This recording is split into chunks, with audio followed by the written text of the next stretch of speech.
जय जय रघुवीर समर्थ गणेश शारदा चैव सद्गुरु सज्जनस्तथा आराध्य दैवतं गुह्यं सर्वमे रघुनंदन कृपा कटाक्षाची किरणे मोह समुद्राचे आटणे घडे जय त्या श्रीकृष्णे वंदूतया ते श्रीराम जयांचे करिता स्मरण होय सकल विद्यांचे अधिकरण ते वंदूया श्री चरण श्री गुरूंचे जय जय रघुवीर समर्थ। ओम आप्यायन्तु ममांगानि वाक्प्राणश्चक्षुश्रोत्रमथो बलम् इन्द्रियाणि च सर्वाणि सर्वं ब्रह्मोपनिषदं माहं ब्रह्म निराकुर्यामा मां ब्रह्म निराकरोत् अनिराकरणमस्त्व निराकरणं मेस्तु तदात्मनि निरते य उपनिषत्सु धर्मास्ते मयि सन्तु ते मयि सन्तु। ओम शांति शांति शांति। आनंद योगी परमपूज्य डॉक्टर काका श्रद्धेय मंदाते या उभय त्यांना मनपूर्वक वंदन करते आणि केनोपनिषद श्रवण चिंतनासाठी जमलेल्या सर्व साधकांना मनपूर्वक अभिवादन करते। कठोपनिषद आपण पाहिलेलं आहे आणि आता त्याच्यानंतर परमपूज्य डॉक्टर काकांच्या आज्ञेनुसार केनोपनिषदाच्या चिंतनाला आपण सुरुवात करणार आहोत। कुठलंही उपनिषद चिंतनाला सुरुवात करण्यापूर्वी शांती मंत्र जो आहे तो शांती मंत्र आपण सुरुवातीला घेत असतो। तशी त्या ठिकाणी प्रथा आहे, परंपरा आहे, त्या पद्धतीचा श्रेष्ठ आचार आहे की कुठलाही उपनिषद सुरुवात करत असताना चिंतन करत असताना सुरुवातीला काय घ्यायचं आहे तर शांतीपाठ घ्यायचा आहे। आता हा शांतीपाठ जो आहे तो कशासाठी घेतला जातो, का बरं सुरुवातीला शांतीपाठ घ्यायचा आहे? नवीन घर बांधल्यानंतर त्या घरात राहायला जाण्यापूर्वी जशी वस्तू शांत करावी लागते, वस्तू शांती करावी लागते, त्याप्रमाणे उपनिषदाचं चिंतन करत असताना सुरुवातीला अंतःकरणाची शांती जी आहे ती करून घ्यावी लागते। आणि म्हणून सुरुवातीला आणि नंतर म्हणजे उपनिषदाचं चिंतन पूर्ण झाल्यानंतरही शांतीपाठ करण्याची काय आहे तर प्रथा आहे, पद्धत आहे। कशा कशासाठी हा शांतीपाठ म्हणायचा असतो? यामध्ये तो शांती मंत्र म्हणून झाल्यानंतर 3 वेळेला ओम शांती शांती शांती असं म्हटलं जातं। याचाच अर्थ त्रिवार शांती कशासाठी सांगितलेली आहे तर आध्यात्मिक, आधिभौतिक आणि अधिदैविक ह्या प्रकारच्या तापांनी तप्त झालेल्या जीवांनी आधी स्वतःच्या अंतःकरणाची शांती करून घ्यायची आहे आणि शांत चित्ताने उपनिषदाचं श्रवण करायला, चिंतन करायला मग बसायचं असतं। आता कुठलंही एखादं चांगलं कर्म या वेळेला आपण चांगल्या कर्माचा आरंभ करतो, सुरुवात करतो, त्यावेळेला काही बाहेरचे विघ्न सुद्धा आपल्याला आड येऊ शकतात, कधी बुद्धीतले विघ्न सुद्धा आपल्या आड येऊ शकतात।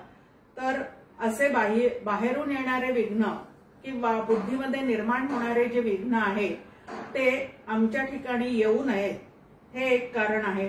त्यानंतर नामोपासना असू दे, ध्यानोपासना असू दे किंवा तत्वज्ञानाचा अभ्यास करणं असू दे, याच्यासाठी आपल्या सर्वांची शरीर प्रकृती जी आहे ती एकदम कशी असली पाहिजे तर आरोग्यपूर्ण राहिली पाहिजे। कारण शरीराचं कुठं काही बिघडलेलं असेल, एखादा अवयव दुखत असेल, ठणकत असेल तर वारंवार आपलं लक्ष जे आहे ते तिकडच जातं आणि चिंतनामध्ये व्यत्यय निर्माण होतो। अंतःकरणाची धारणा शक्ती जी आहे ती सुद्धा अतिशय बलवान असली पाहिजे। धरसोड अंतःकरण वृत्ती असेल तर आत्मतत्वाविषयीचं चिंतन योग्य प्रकारे होत नाही आणि म्हणून आपली धारणा शक्ती जी आहे तीही वाढीस लागावी, चिंतन क्षमता जी आहे ती वाढीस लागावी. सूक्ष्म विचार करण्यासाठी चित्ताला जी एकाग्रता लागते, पावित्र्य लागतं, स्थिरता लागते, ते सगळं तुम्हाला आम्हाला प्राप्त व्हावं आणि मन उपनिषदाचं चिंतन करण्यासाठी अनुकूल व्हावं. वाणी जी आहे ती सुद्धा चिंतनासाठी अनुकूल व्हावी, ह्याच्यासाठी म्हणून ही प्रार्थना जी आहे ती सुरुवातीला करण्याचा पद्धत आहे. त्यानंतर कुठलाही विद्या शिकत असताना, ग्रहण करत असताना अनेक अडचणी, एक तर विद्या प्राप्त करून घेतल्यानंतरही वेळच्या वेळेला ती आठवणे हे सुद्धा पुष्कळदा कठीण होतं आणि समोर आलेल्या घटनांनुसार आपली बुद्धी जी आहे ती विपरीत कल्पना, भावना निर्माण करायला सुरुवात करते आणि हे सगळे विघ्न जे आहेत ते आपल्या बुद्धीतले दूर व्हावेत. त्यानंतर आपलं नित्याचं जे जीवन आहे ते कसं असावं, तर सदाचाराने संपन्न असावं. त्यानंतर साधन चतुष्टय संपन्नता आपल्या अंगी, विवेक, वैराग्य, समाधी, षटक आणि मुमुक्षत्व हे जे आहेत ते आपण कमावलेले असावेत. नसतील कमावले तर त्या पद्धतीचा आपला अधिकार वाढत जावा. त्यानंतर ज्यांच्याकडनं आपल्याला विद्या ग्रहण करायची आहे ते जे आचार्य आहेत त्यांची आपल्यावर कृपा असावी, प्रसन्नता असावी आणि आपल्याला जे अभ्यास करता करता शरीराचं, त्यानंतर मनाचं बळ वाढणार आहे, त्याप्रमाणे साधना करत असताना काही तऱ्हेचे अनुभव ज्या वेळेला आपल्याला येतील तेव्हा ते अनुभव जे आहेत ते सुद्धा आतल्या आत पूर्णपणे जिरवून टाकण्याचं सामर्थ्य जे आहे, ते अनुभव पेलण्याची जी क्षमता आहे तीही तुम्हाला आम्हाला प्राप्त व्हावी आणि अशी विद्या शिकल्यानंतरही अंतःकरण वृत्ती निरहंकार राहावी इत्यादी अनेक कारणासाठी शांती मंत्र जो आहे तो तुम्ही आम्ही मनापासून म्हटला पाहिजे. त्या शांती मंत्रामध्ये काय काय येतं, तर भगवंताची प्रार्थना, त्यानंतर आचार्यांची प्रार्थना, त्यानंतर त्यांना केलेलं वंदन, आशीर्वाद रूप मंगल, या सगळ्या गोष्टींचा समावेश जो आहे तो शांतीपाठ म्हणण्याच्या या शिष्ट संप्रदायामध्ये असतो. या शांती पठणाने आणि अभ्यासाने नेमकं काय होतं, तर साधकाला उपनिषद चिंतनाचा अधिकार जो आहे तो हळूहळू प्राप्त होत जातो आणि म्हणून काय करायचं आहे तर या पद्धतीचे शांतीपाठ जे आहेत ते तुम्ही आम्ही म्हणायचे असतात. आता जो आपण सुरुवातीला शांती मंत्र म्हटला त्या शांती मंत्राचं अतिशय सुंदर असं मराठीमध्ये ओवीबद्ध भाषांतर परमपूज्य डॉक्टर काकांनी केलेलं आहे. देहे असो मी पुष्ट, इंद्रिये कार्यालागी धष्ट, दशप्राण देही इष्ट, मार्गी असोत. की आपला देह जो आहे, आता देह म्हणल्यानंतर एक स्थूल शरीर आहे, दुसरं सूक्ष्म शरीर आहे. हे दोन्हीही शरीर जी आहेत ती कशी असावी तर बलवान असावीत, पुष्ट असावीत. इंद्रिये जी आहेत ती भगवत कार्यासाठी काय असावीत तर धष्टपुष्ट असावीत, ते कार्य करण्यासाठी ती समर्थ असावीत. आणि आतमध्ये जो प्राण, या प्राणाच्या सत्तेवर तुमच्या आमच्या इंद्रियांची हालचाल आणि अंतःकरणातल्या भावभावना ज्या आहेत त्या सतत प्रगट होत राहतात. ते प्राण सुद्धा कसे असावेत, व्यवस्थित त्या प्राणाचा भाता आतमध्ये चाललेला असावा. येथ जे जे जाणवे ते ब्रह्मचे असे आघवे, तेचे उपनिषद आळवे परोपरी. जे जे म्हणून तुम्हाला आम्हाला दिसतं, भासतं, जाणवतं ते सगळं ब्रह्माच्या अधिष्ठानावरच दिसत असल्यामुळे आणि अध्यस्थाला अधिष्ठानाशिवाय दुसरी सत्ता नसल्यामुळे ते सगळं ब्रह्मरूपच आहे असा निश्चय जो आहे तो या उपनिषदाच्या चिंतनाने वारंवार तुम्ही आम्ही करायला शिकलं पाहिजे. ते मजलागी मिळावे, मजनतये सांडावे, ऐसेनी परस्परा असावे सामोरी सदा.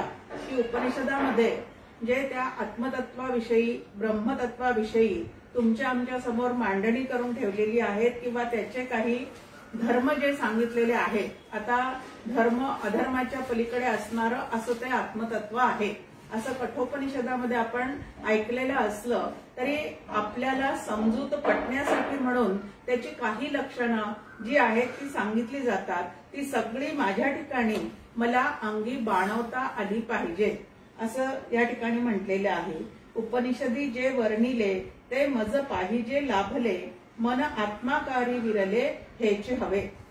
की उपनिषदामध्ये जसं त्या आत्मतत्वाचं वर्णन करून ठेवलेलं आहे, ते आत्मतत्व जसं निर्गुण निराकार अखंडैक एकरस आनंद रूप आहे, तसंच माझ्या ठिकाणी सुद्धा मला त्या अखंड आनंदाचा जो आहे तो अनुभव यायला हवा आणि त्याचं चिंतन करता करता माझं मन जे आहे ते पूर्णपणे आत्ममय होऊन जायला हवं, आत्माकारी होऊन राहायला हवं। हे या ठिकाणी काय करायचं आहे तर मागणी मागितलेली आहे। आता ब्रह्म जे आहे त्याचं निराकरण माझ्या ठिकाणी होऊ नये अशी एक मागणी या ठिकाणी केलेली आहे। निराकरण शब्दाचा अर्थ आहे त्याग। तर ब्रह्माची जी जी लक्षणं सांगितलेली आहेत ती माझ्या ठिकाणी असू देत, त्याचा माझ्याकडून अजिबात त्याग होऊ नये। आणि अनिराकरण शब्दाचा अर्थ सांगितलेला आहे सतत संयोग मिलन। तर माझा आणि ब्रह्माचा, माझा आणि आत्मतत्वाचा सतत काय असावा तर संयोग असावा।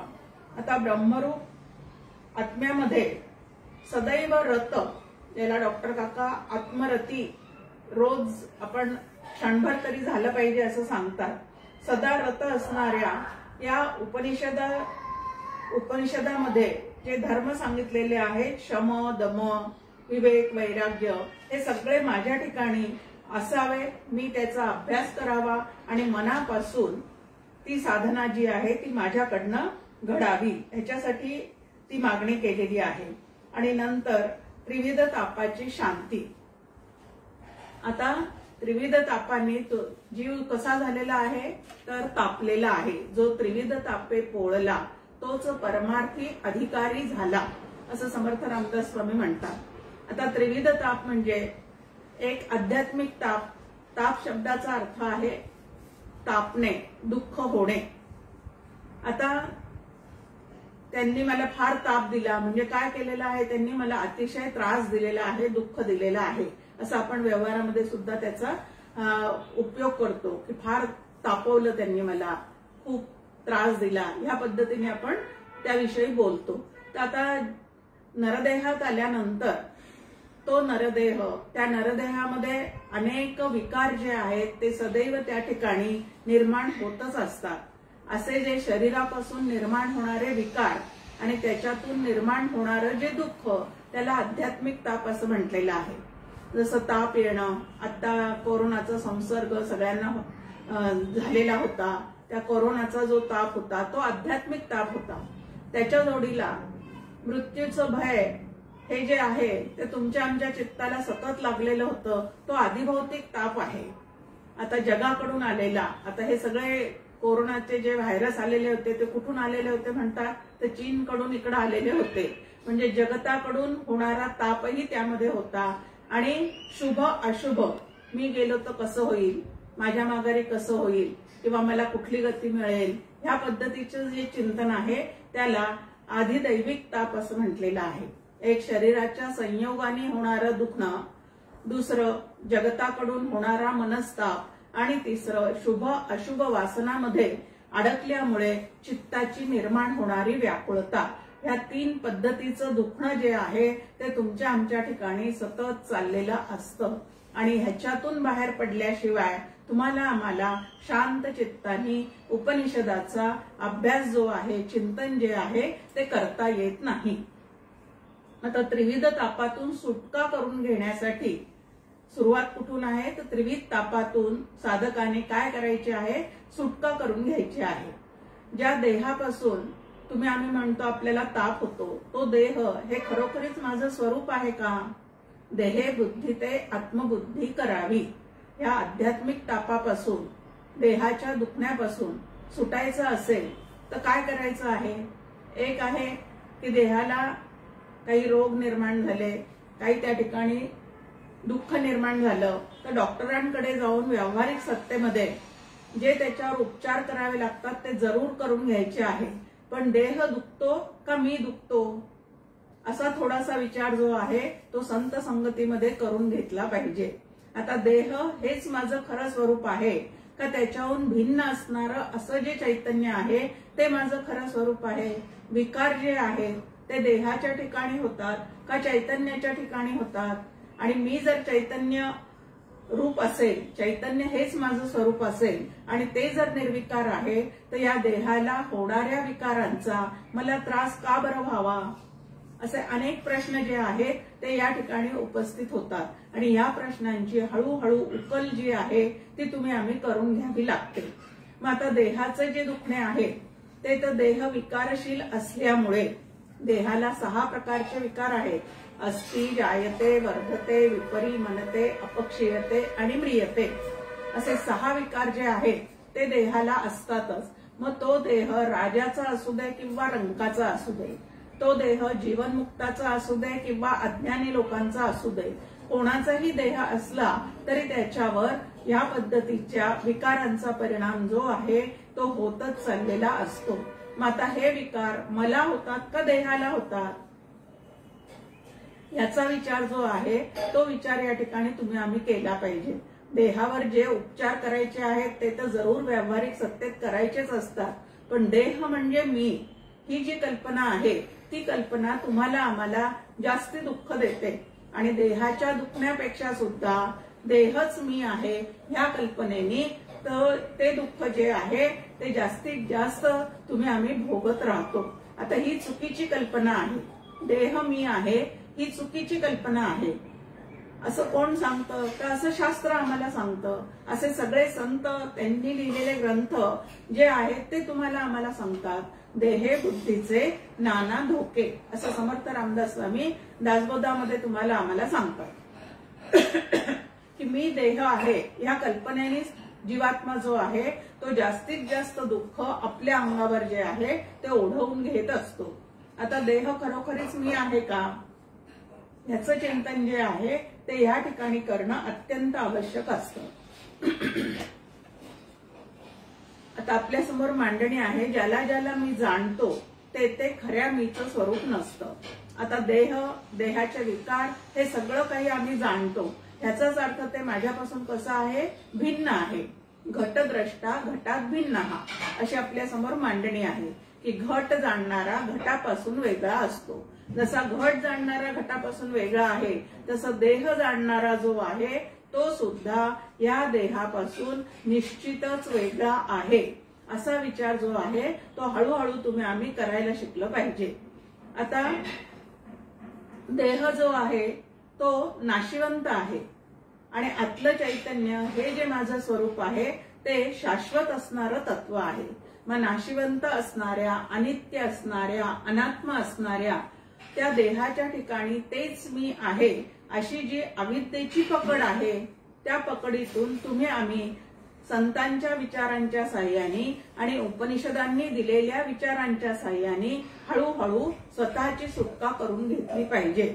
आता कल्पनेमुळे झालेलं दुःख जे आहे ते बाजूला करायचं असेल तर संवादी कल्पना ज्या आहेत त्याच तुम्हाला आम्हाला त्या ठिकाणी कराव्या लागणार आहेत.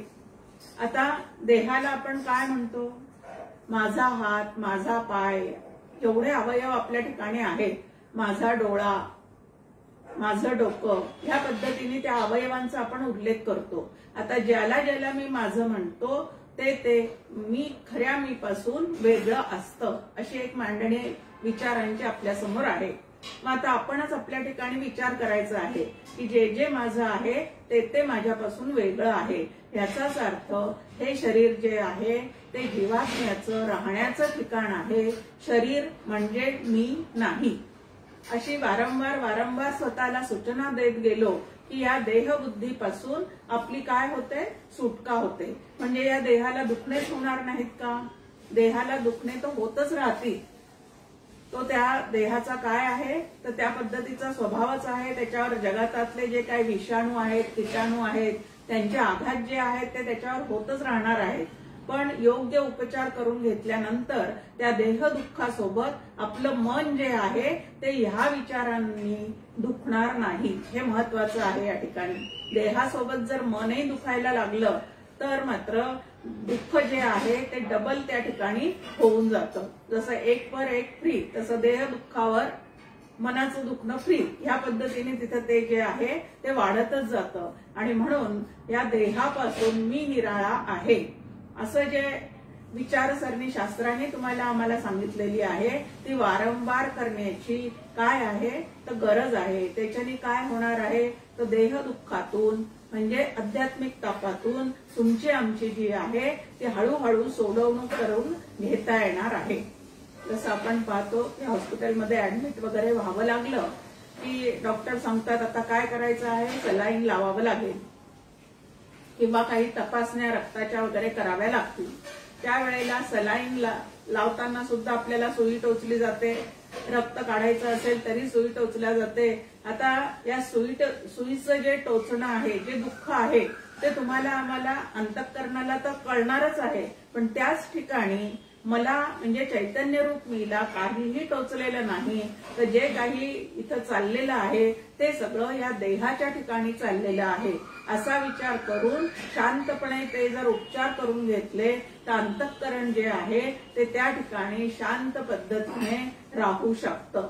पण असं न करता माझ्याच नशिबात असं का बरं, माझ्याच वाट्याला असं का बरं, मीच सापडलो होतो का या कोरोनाला, ह्या पद्धतीचे जर विचार सुरू झाले तर ही चुकीच्या विचारांची साखळी जी आहे ती तुमचं आमचं दुःख जे आहे ते जास्तीत जास्त वाढवून ठेवते.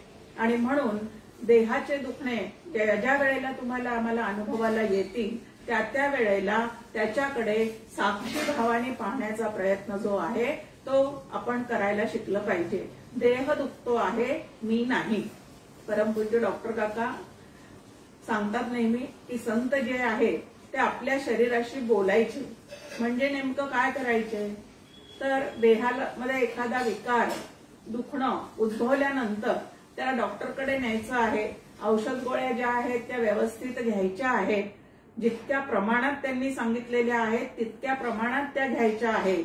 आणि देहाला नंतर सांगायचं आहे की बाबा रे तुला बरं नव्हतं म्हणून डॉक्टरांकडे नेलेलं आहे, योग्य उपचार जे आहेत ते पण तुला देण्याचा प्रयत्न मनापासून केलेला आहे.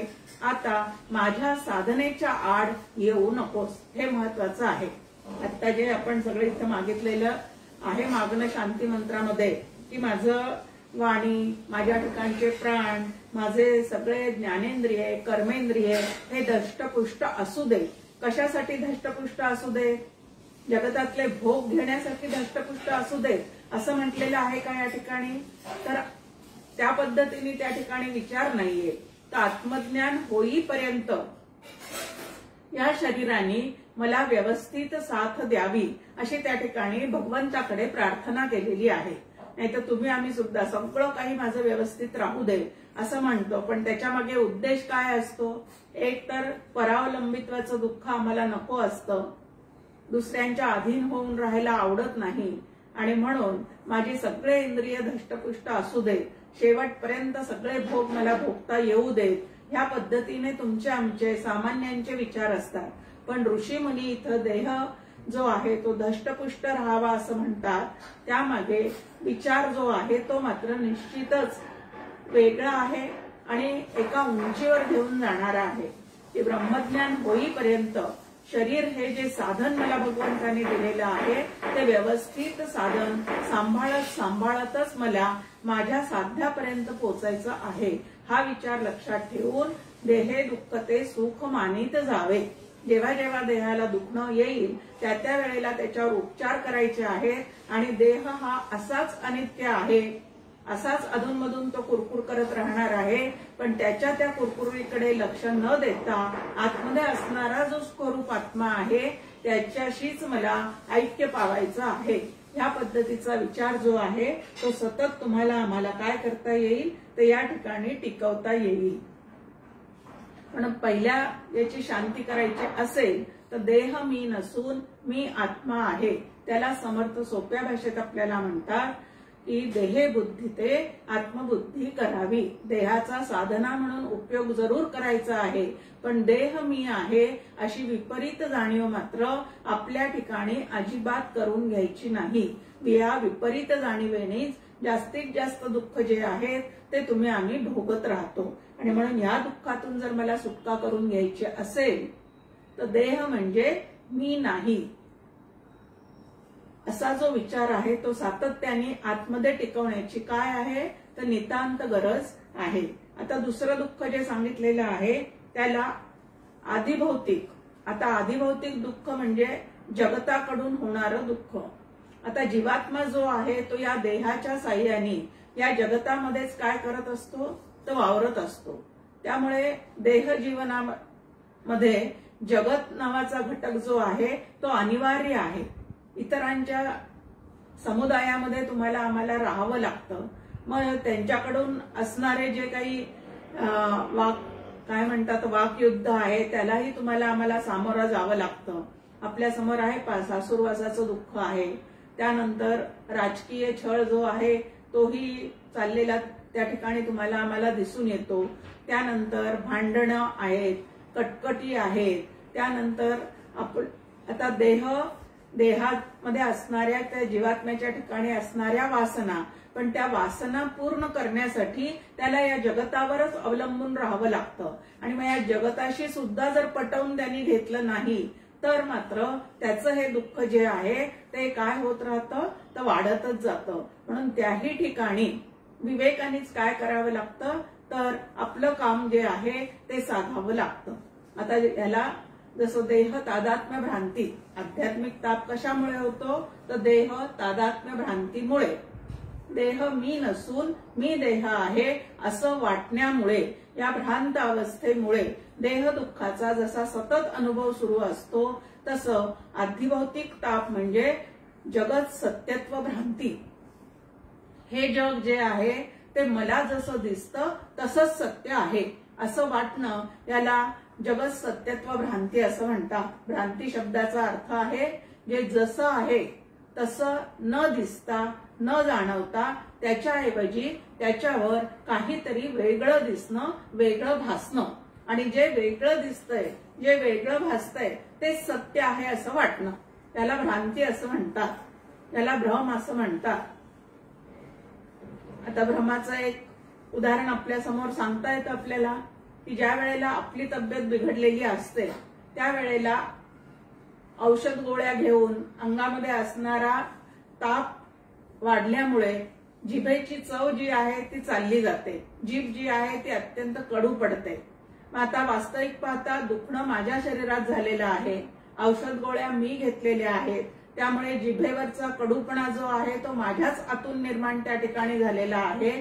पण त्याच्या जोडीला आधिभौतिक ताप आम्ही कसा ओढवून घेतो किंवा आम्ही दुसऱ्यांना आधिभौतिक दृष्ट्या त्रास कसा देतो तर स्वयंपाक करणाऱ्याच्याच हाताला चव नाही असं माझ्या जिभेची चव पूर्णतः परत येईपर्यंत आमच्या ठिकाणी भ्रम निर्माण होऊन जातो. आता चव माझ्या तोंडाची गेलेली असते, कडूपणा माझ्या जिभेवर निर्माण झालेला असतो, पण समोरच्याचा स्वयंपाकच सारखा बिघडलेला आहे असं जे मला वाटत राहतं तो माझ्या ठिकाणी निर्माण झालेला काय आहे भ्रम आहे. म्हणजे दुःख एका ठिकाणी झालेलं आहे पण त्याचं कारण मात्र मी बाहेरच्यांवर लागतो आहे, याला भ्रम असं म्हणतात. आता जगत सत्यत्व भ्रम न रूपमस्येह तथोपलभ्यते. हे जग तुम्हाला आम्हाला जसं दिसतं जसं भासतं तसं ते नसून ते वास्तव त्याचं जे आहे ते मात्र नक्कीच वेगळं आहे असं 15व्या अध्यायामध्ये भगवद्गीतेच्या तुम्हाला आम्हाला सांगितलेलं आहे. आता जगत सत्य आहे का? सत्याची एक व्याख्या आपल्या ठिकाणी आहे की जे त्रिकाला बाधित असतं, जे तिन्ही काळी एक सारखं असतं, ज्याच्यामध्ये कधीही कुठलाही परिणाम ज्याच्यावर कधी घडत नाही असं जे तत्व आहे ते ब्रह्म नावाचं तत्व आहे. आणि त्याच्यावर जे जे काही भासतं ते मात्र सगळं कसं आहे तर परिवर्तनशील आहे. आणि जे जे परिवर्तनशील आहे ते मिथ्या असतं. मग या जगतामध्ये वस्तू आहेत, या जगतामध्ये व्यक्ती आहेत, या जगतामध्ये अनेक तऱ्हेच्या परिस्थिती निर्माण होत राहतात. या जगतातून कमावलेल्या जो अर्थ म्हणजे संपत्ती आहे ती संपत्ती सुद्धा कमी जास्ती होत जाते. व्यक्तींचे स्वभाव जे आहेत तेही बदलत जातात. आपण म्हणतो की अहो लहानपणी ना हा अतिशय शांत होता, पण आता मोठेपणी काय झालेला आहे, एकदम बदललेला आहे. किंवा लहानपणी हा अतिशय बंडखोर होता, पण आता मोठा झाल्यावर मात्र हा अगदी शांत झालेला आहे. म्हणजे स्वभावामध्ये त्याच्या काय झालेला आहे, बदल झालेला आहे. आमच्या शरीरामध्ये सुद्धा रोज बदल होत चाललेला असतो. तो लवकर प्रत्यक्ष आमच्या लक्षात येत नाही, काही काळानंतर लक्षात येतं, पण रोज शरीर जे आहे ते तुमचं आमचं बदलत चाललेलं असतं, क्षीण होत चाललेलं असतं. मग आता हा जो बदल आहे, जिथं बदल आहे तिथं ते सत्य कसं काय असू शकतं. ब्रह्म जे आहे ते अपरिवर्तनशील आहे, अखंड तसंच तेवढंच तितकंच. त्याच्यामध्ये काहीही कमी जास्तीपणा जो आहे तो कधीही होत नाही, असं त्या ब्रह्माचं स्वरूप आहे. आणि त्याच्यावर भासणारं जे जग आहे ते मात्र विपरीत स्वभाववान आहे. म्हणजे ब्रह्मापेक्षा विपरीत असा त्याचा काय आहे, पूर्णपणे स्वभाव आहे. जग कसं आहे, उपजे ते नासे. जे जे निर्माण होताना दिसतं ते पूर्णपणे बदलणारं सुद्धा असतं. नाशिवंताकडे हळूहळू ते सरकतच असतं. हा जगतातल्या वस्तूचा, व्यक्तीचा, परिस्थितीचा, घटनेचा काय आहे तर स्वभावच आहे. हा स्वभाव लक्षात न घेता जेव्हा या जगताला आम्ही सत्यत्व देऊन ठेवतो आणि ते तसंच असावं असं ज्या वेळेला मला वाटतं त्यावेळेला तिथं काहीतरी पूर्णपणे भ्रम निर्माण झालेला असतो. आणि या भ्रमामुळे तुम्हाला आम्हाला काय होतं, तो दुःख निर्माण होतं. आता जगत सत्यत्व भ्रांती मधलं एक उदाहरण आपल्याला पाहता येतं की पूर्वीच्या काळी 2-2, 3-3 असे मुलं एकेका कुटुंबामध्ये आईवडिलांना झालेले असायचे. आता आईवडिलांची एक इच्छा असते की आपले जे मुलं आहेत, 3 समजा मुलं झालेली असतील त्यांना, तर तिघांच्याही ठिकाणी एकदम सारखं काय असावं, तर सांपत्तिक वैभव जे आहे किंवा जगताकडून मिळणारा जो मान सन्मान आहे तो तिघांच्या ठिकाणी एकसारखा असावा, असं त्या मात्या पित्यांना कितीही जरी वाटलेलं असलं तरी हे कुठेही शक्य होत नाही. कारण तिघेही मुलं जे आहेत ते आपापलं प्रारब्ध जे आहे ते सोबत घेऊन आलेले असतात आणि त्या प्रारब्धानुसार त्यांचं पुढच्या जीवनाची जी वाटचाल आहे ती त्या ठिकाणी चाललेली असते.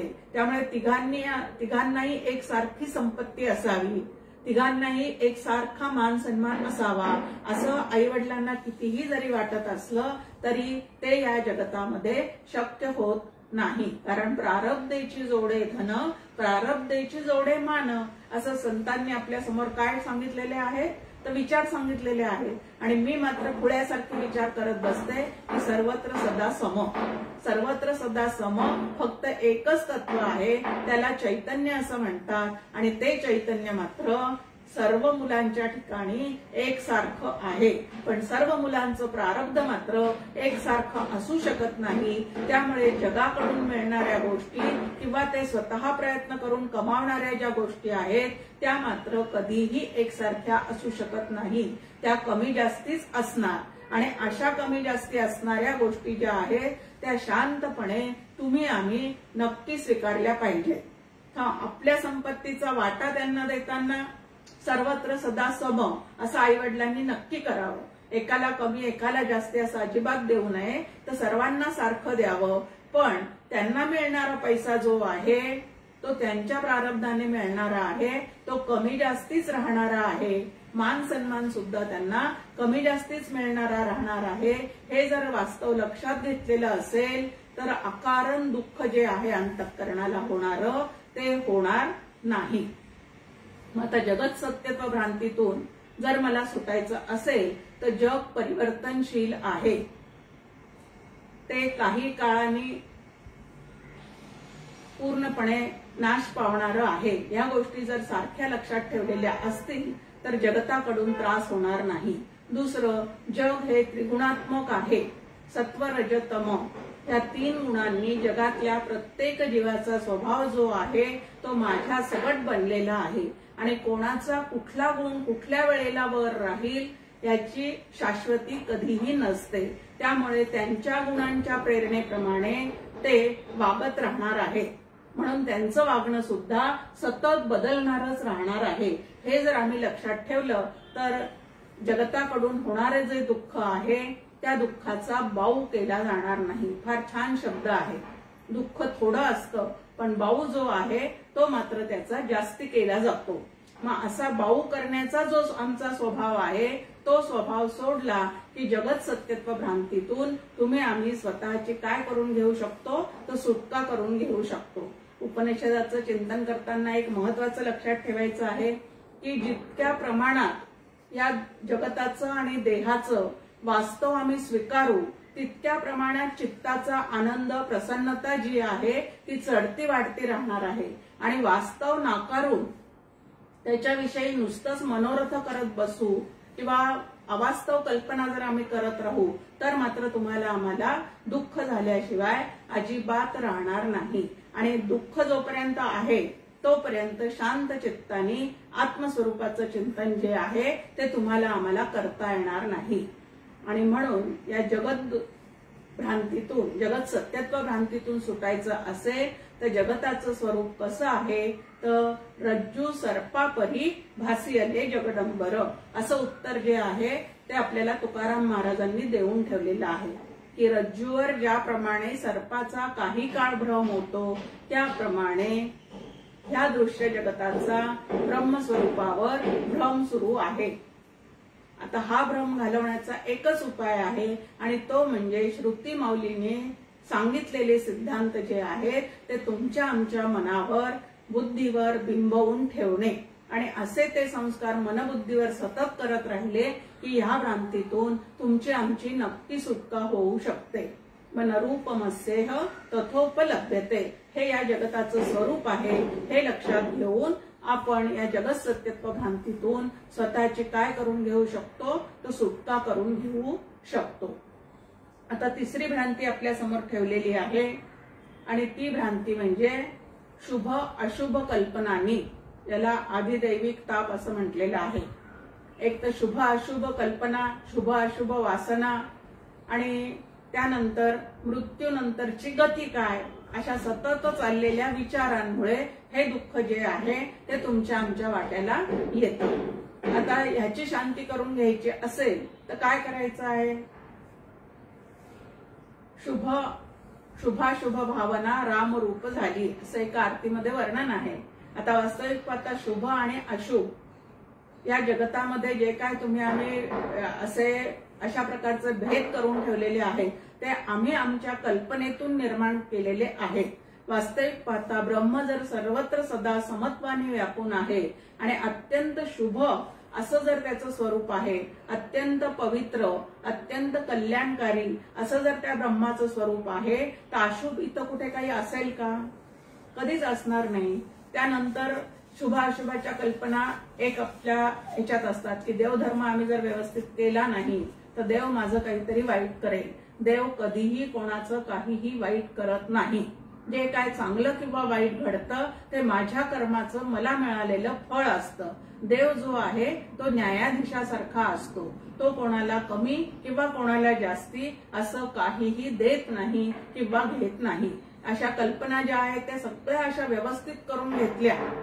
डॉक्टर काका नेहमी म्हणतात की परमार्थ प्रगतीपथावर न्यायचा असेल तर सगळ्या संकल्पना ज्या आहेत त्या स्पष्ट करून घेतल्या पाहिजे। देहाचं नक्की स्वरूप काय आहे, जगताचं नक्की स्वरूप काय आहे, माझ्या अंतःकरणात ज्या शुभ अशुभ वासना सारख्या निर्माण होतात त्याचं स्वरूप काय आहे। आपल्या समोर योग वासिष्ठामध्ये एक श्लोक ठेवलेला आहे की प्रत्येकाच्या मनामध्ये शुभ आणि अशुभ विचारांचा प्रवाह जो आहे तो सतत चाललेला असतो।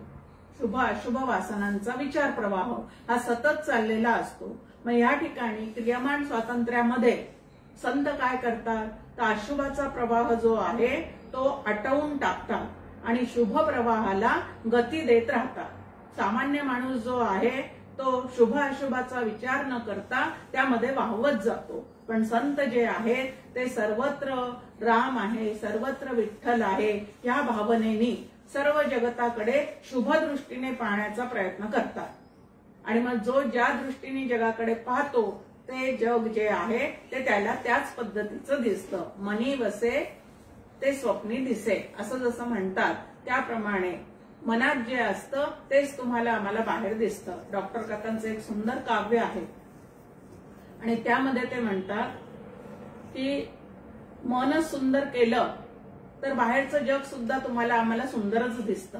आणि मनच जर बेचैन असेल, उदासीन असेल तर बाहेर कितीही सुंदर गोष्टी असतील तरी सुद्धा आमचं मन बेचैन असल्यामुळे आम्हाला त्यामध्ये सुद्धा आनंद मिळवता येत नाही. आणि हे तर आपण आपल्या ठिकाणी सुद्धा सगळेजण अनुभवतो की एखादी मनाविरुद्ध झालेली गोष्ट असेल तर मन जे आहे ते अतिशय बेचैन होऊन जातं आणि बेचैन असणाऱ्या मनाला खाणं पिणं कशातच रस वाटत नाही आणि कशातच तो आनंद मानू शकत नाही. मग आता हे सगळे आपल्या मनाचे खेळ आहेत हे लक्षात घ्यायचं. आता या शुभ अशुभ कल्पनाच्या छोट्या छोट्या आपल्या समोर गोष्टी असतात की टिटवीचं ओरडणं, पालीचं चुकचुकणं, मांजर आडवी जाणे, एखादं घाईघाईने आपण ज्या वेळेला घरातून बाहेर निघालेलं असतो एखादी खिडकी लावायची राहते आणि जोरदार वारं येतं आणि एखादी तसबीर खाली पडते असं काही झालं किंवा औक्षण करत असताना निरांजन एकदम विझलं तर त्या ठिकाणी आपल्या मनामध्ये लगेच काय अशुभ वासनांचा प्रवाह जो आहे तो इतक्या जोरदारपणे सुरू होतो की आपल्याला नक्की जे करायचं आहे त्याच्यापासून आपण त्या ठिकाणी विचलित होतो आणि त्या अशुभ प्रवाहामध्ये आपलं मन जे आहे ते वाहतच जातं. आणि अशा अशुभ प्रवाहामध्ये वाहत गेलेल्या मनाला मग बेचैन, अस्वस्थता इत्यादी गोष्टी ज्या आहेत ज्याला म्हणतात डिप्रेशन मध्ये जाणं त्या पद्धतीने ते त्या ठिकाणी सारखं जात राहतं आणि दुःख करत बसतं. मग आता या मनाला जर सुखरूप करायचं असेल तर त्याला काय शिकवायचं आहे आपल्याला?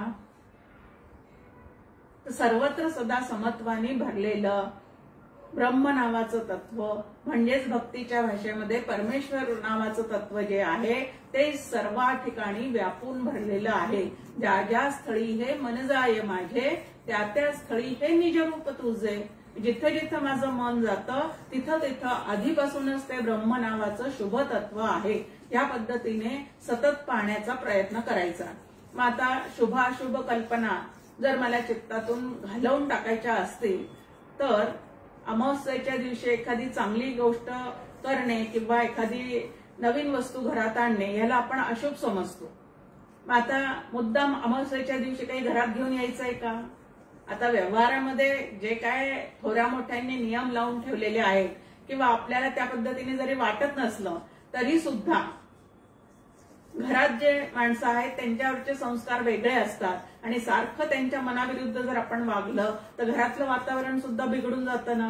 म्हणून व्यवहारामध्ये या गोष्टींचा सुद्धा पाऊ करायचा नाही. अमावस्येला घरात कुठली गोष्ट चांगली आणलेली किंवा एखादं चांगलं कार्य करण्याला नको म्हणत असतील घरातले लोक तर आपण त्या ठिकाणी ते सोडून द्यायचं आहे. तो विचार जो आहे तो एक दिवस पुढे ढकलल्याने आपलं काय बिघडणार असतं असं. म्हणून मुद्दाम चालून घरामध्ये ह्या पद्धतीचे भांडणे कटकटे होत राहतील ह्या पद्धतीचे विचार तुम्ही आम्ही सुद्धा करू नये. भलेही सुधारणावादी विचार आमच्या ठिकाणी असतील तरी सुद्धा.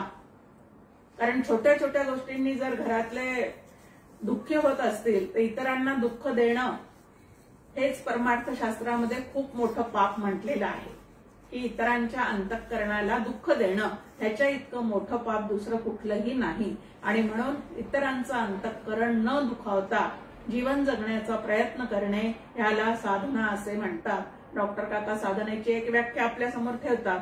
ते म्हणतात की जगाचे व्यवहार सांभाळत सांभाळत ईश्वराशी नाते जोडण्याची कला याला साधना असे म्हणतात. आता जगाचा व्यवहार म्हणजे कुटुंबाला सांभाळणं हा जगाचा व्यवहार आहे. मग तो करत असताना परमेश्वराशी नातं जोडायचं म्हणजे काय करायचं आहे? म्हणजे सगळ्यांना सांभाळण्याचा प्रयत्न करत करतच पुढे जाण्याचा विचार करायचा आहे. त्यांना दुःख देत देत आपल्याला पुढे जायचं नाही. तर जास्तीत जास्त राखावी बहुतांची अंतरे, भाग्य येते तदनंतरे. असं आपल्या समोर समर्थांची ओवी आहे की जास्तीत जास्त सगळ्यांचे मन राखण्याचा प्रयत्न करावा, पण ते खूपच चुकीचं वागत असतील तर मात्र नसे राम ते धाम सोडोनी द्यावे. आता देव म्हणजे नेमकं काय आहे, त्याचं स्वरूप काय आहे, त्याची व्यापकता काय आहे, हे जर एकदा पूर्ण लक्षात आलं तर अशा छोट्या छोट्या गोष्टींनी, अशुभ विचारांनी आमचं मन जे आहे ते सतत झाकोळलं जाणार नाही. आता पावसाळ्यामध्ये आपण पाहतो की सूर्य कायमच तेजस्वी आहे, कायमच प्रकाशमान आहे, पण त्याच्या समोर ढग आल्यानंतर मात्र काही काळ त्याचा प्रकाश जो आहे तो कमी जास्ती झाल्यासारखा दिसतो. त्याप्रमाणे आतमध्ये असणारं आत्मतत्व जे आहे, ब्रह्म नावाचं तत्व जे आहे ते कायमच ज्ञान प्रकाश देणारच आहे, पण अशुभ विचारांचे ढग ज्या वेळेला त्याच्या पुढे येतात त्यावेळेला शुद्ध ज्ञान जे आहे ते आमच्यापर्यंत पोहोचू शकत नाही आणि अशुद्ध असलेल्या त्या ज्ञानामुळे, विचारांमुळे अंतःकरण जे आहे ते अतिशय व्याकुळ होऊन जातं, अस्वस्थ होऊन जातं आणि अस्वस्थ झालेल्या अंतःकरणाने स्वस्थ बसून आम्हाला आत्मतत्वाचं चिंतन जे आहे ते अजिबात करता येत नाही. आणि म्हणून अंतःकरणाची स्वस्थता, शांतता सांभाळणे हे साधकाचं एक काय आहे तर महत्वाचं त्याचं ते एक काम आहे. आणि ते करण्यासाठी कुठले विचार माझ्या आतमध्ये किती धुडगूस घालतात याचं जे चिंतन आहे ते आतल्या आत आपणच करावं. आणि ज्या चिंतनामुळे मन बिघडतं ते चिंतन जे आहे ते हळूहळू चित्तातून काढून टाकण्याचा प्रयत्न जो आहे तो आम्ही केला पाहिजे.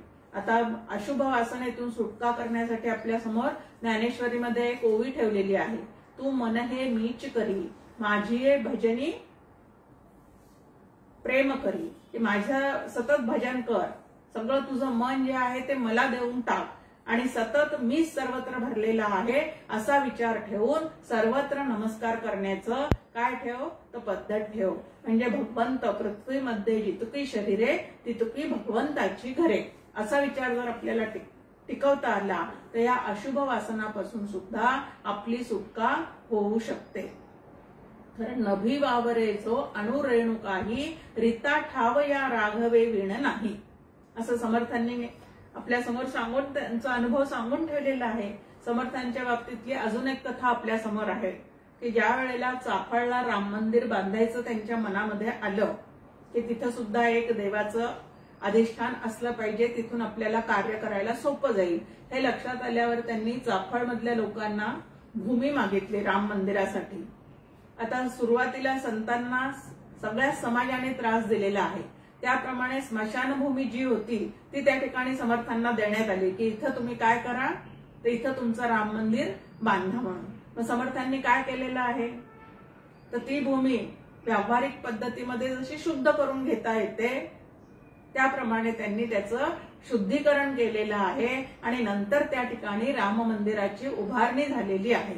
समाजाने जे दिलेलं आहे ते अशुभ मुद्दामच मला दिलं, आता इथं मी बांधणार नाही तर मी दुसरी जागा बळकावेल ह्या पद्धतीचे विचार न करता त्यांनी शांतपणे त्या भूमीचं काय केलेलं आहे तर शुद्धीकरण केलेलं आहे. ह्याच पद्धतीने जर आम्ही सुद्धा आपल्या अंतःकरणाचं शुद्धीकरण केलेलं असेल तर ते अंतःकरण तुम्हाला आम्हाला असं बेचैन करून सोडणार नाही. आणि अंतःकरण जोपर्यंत बेचैन आहे, अस्वस्थ आहे, तोपर्यंत शांतपणे उपनिषदाविषयीचं चिंतन जे आहे ते आम्ही करू शकणार नाही. आता हे उपनिषद किंवा एक उपनिषद ऐकल्यानंतर दुसरं उपनिषद ऐकण्याची काय गरज आहे असं तुम्हाला आम्हाला वाटू शकतं.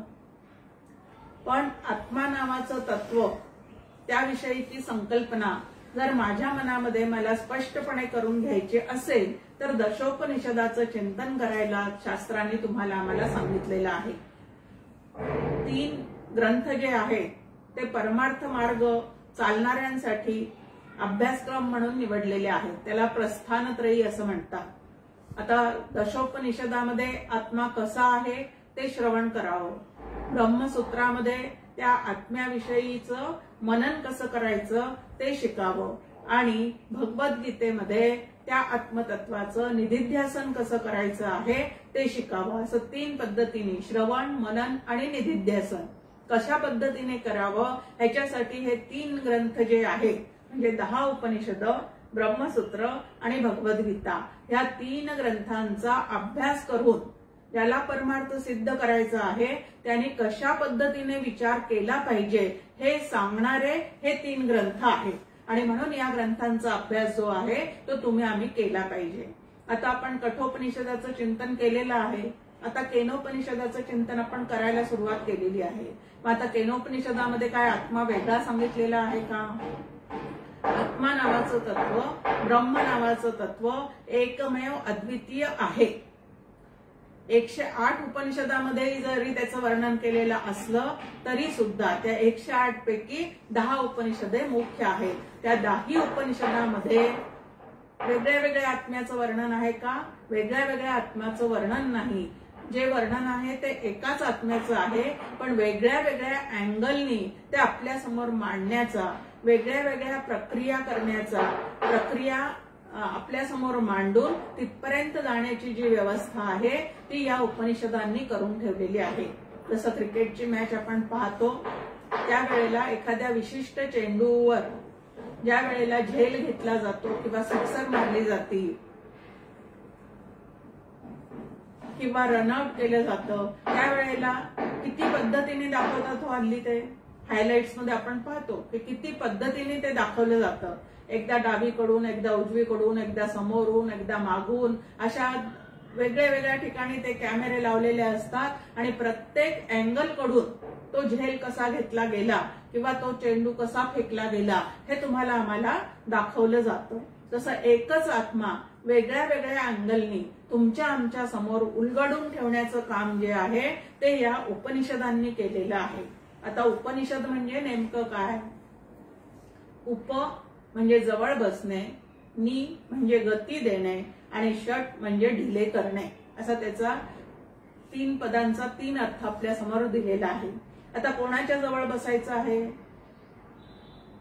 शरीराने जवळ बसायचं आहे का मनाने जवळ बसायचं आहे? ते श्री गुरूंच्या जवळ बसायचं आहे, संतांच्या जवळ बसायचं आहे, यथार्थ वक्त्याच्या जवळ बसायचं आहे. त्याच्याशिवाय यातलं जे शास्त्र आहे ते तुमच्या आमच्यासाठी सुलभ रीतीने आमच्यापर्यंत पोहोचणार नाही. आणि म्हणून कोणाच्या जवळ राहून उपनिषद शिकायचे आहे, कोणाच्या जवळ जाऊन त्याचा अभ्यास आम्ही करायचा आहे तर श्री गुरूंच्या जवळ जाऊन, संतांच्या जवळ जाऊन, यथार्थ वक्त्याच्या जवळ जाऊन हे उपनिषद जे आहेत ते आम्ही समजून घ्यायचे असतात. नि म्हणजे गती देणे. कशाला गती द्यायची आहे? स्वरूपाची जाण नाहीये आमच्या ठिकाणी म्हणजे आम्ही अज्ञानी आहोत. भलेही लौकिकातल्या डिग्र्या आम्ही खूप मिळवलेल्या असतील, पण जोपर्यंत पहावे आपण असे आपण या नाव ज्ञान ह्या पद्धतीचं आत्मज्ञान जोपर्यंत तुमच्या आमच्या ठिकाणी रुजलेलं नाही, फळलेलं नाही, तोपर्यंत आम्ही सगळे कशामध्ये मोडतो? तर अज्ञानामध्ये मोडतो. आणि या अज्ञानाकडून ज्ञानाकडे गती देण्याचं काम जे आहे ते उपनिषदातले विचार करत असतात. अंधाराकडून उजेडाकडे, अज्ञानाकडून ज्ञानाकडे, दुःखद अनुभवाकडून सुखत्वाकडे नेणारे जे विचार आहेत त्यांना गती देण्याचं काम जे आहे ते उपनिषदाच्या द्वारे केलं जातं. आणि म्हणून संतांच्या जवळ बसून उपनिषदातले विचार त्याचं चिंतन जे आहे ते सतत करण्याचा आम्ही काय केला पाहिजे? तर प्रयत्न केला पाहिजे. आणि षट म्हणजे ढिले करणे. काय ढिलं करायचं आहे? तर कल्पनेच्या गाठीने तुमचं आमचं अंतःकरण हे काय झालेलं आहे? सद्यस्थितीमध्ये बद्ध झालेलं आहे, बांधलं गेलेलं आहे. खरं तर गाठ सोडणं हे अत्यंत सोपं काम आहे. गोंदवलेकर महाराज म्हणतात की गाठ सोडणं अत्यंत सोपं काम आहे, पण कुठलं नाडी ओढायची ते मात्र लक्षात आलं पाहिजे. आणि जर चुकीचं ते ओढलं गेलं तर ती जी गाठ आहे ती अधिकच घट्ट होत जाते. लहान मुलं ज्या वेळेला बंदाच्या चड्ड्या घालतात त्यावेळेला ते आपल्याला लक्षात येतं की कुठली गाठ ओढावी ते त्यांच्या लक्षात येत नाही आणि मग चुकीचा पदर त्यांनी ज्या वेळेला ओढला जातो त्यावेळेला ती असलेली गाठ अधिक घट्ट होत जाते आणि मग अधिक घट्ट झाली की ती सोडवायला खूप त्रास होतो. तसं अनंत जन्मीच्या संस्कारामुळे चुकीच्या कल्पनांच्या ज्या गाठी, ज्याला उपनिषदामध्ये ग्रंथी असं म्हटलेलं आहे, त्या ग्रंथी ज्या आहेत त्या ग्रंथी ढिल्या करायच्या आहेत, काढून टाकायच्या आहेत. कारण या आतल्या गाठी ज्या आहेत त्याच तुम्हाला आम्हाला काय करतात, खूप त्रास देतात. व्यवहारात आपण म्हणतो फार आतल्या गाठीचा आहे होतो, म्हणजे बाहेर ते काय मागमूसच लागू देत नाही त्याच्या अंतःकरणात काय आहे त्याचं. तसं या आतल्या गाठी ज्या आहेत, चुकीच्या कल्पना ज्या आहेत, त्या तुम्हाला आम्हाला अतिशय ताप देतात, पण ते तुम्हाला आम्हाला लक्षात येत नाही. दुःख मात्र बाहेरून होतंय असं आपल्याला वाटतं, पण दुःख हे बाहेरून होत नसून चुकीच्या पद्धतीने विचार करण्यामुळे जास्तीत जास्त दुःख आम्ही भोगतो. हे मात्र आपल्याला संतांच्या सहवासात गेल्याशिवाय लक्षात येत नाही. मग 3 प्रकारच्या गाठी कुठल्या, त्या 3 गाठी ढिल्या करणं, सोडवणं आणि त्याची शांती करणं, हेच आपण आतापर्यंत काय करत होतो, चिंतन करत होतो. पहिली गाठ आहे देह मी आहे, दुसरी गाठ आहे जगत सत्य आहे आणि तिसरी गाठ आहे मी करता भोगता आहे. या 3 गाठीतून स्वतःची काय करायची आहे, सुटका करून घ्यायची आहे. आणि उपनिषदांच्या विचारांमध्ये या गाठी सैल करण्याचं काम जे आहे ते नक्की आपल्याला शिकायला मिळतं. आणि म्हणून उपनिषदाच्या चिंतनाची गरज जी आहे ती तेवढ्यासाठी आहे. आता सगळ्या संत ग्रंथांचा उगम कुठून झालेला आहे, जसं आपण म्हणतो की गंगेचा उगम, त्याला गंगोत्री असं म्हणतो आपण. गंगोत्री, जमुनोत्री, यमुनोत्री, ते म्हणजे त्यांचं उगम स्थान आहे. तसं संतांनी लिहिलेल्या सर्व सद्ग्रंथांचं उगमस्थान कुठलं आहे, तर ते म्हणजे वेदांत शास्त्र, ते म्हणजे उपनिषदे.